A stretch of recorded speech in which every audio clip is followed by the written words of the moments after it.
Those guys over there are red-tailed giant gourami.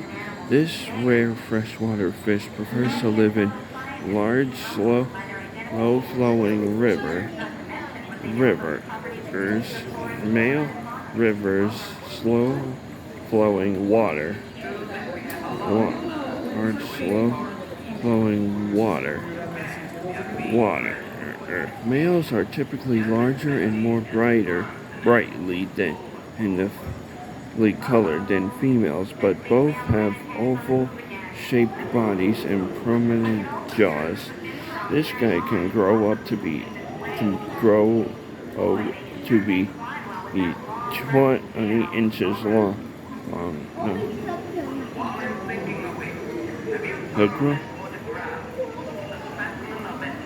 the gourami, he doesn't develop its brightly colored red fins until it reaches adulthood after 6 months. These guys live in the rivers, live in the waters of Malay, live in the waters of Malaysia, and their scientific name is also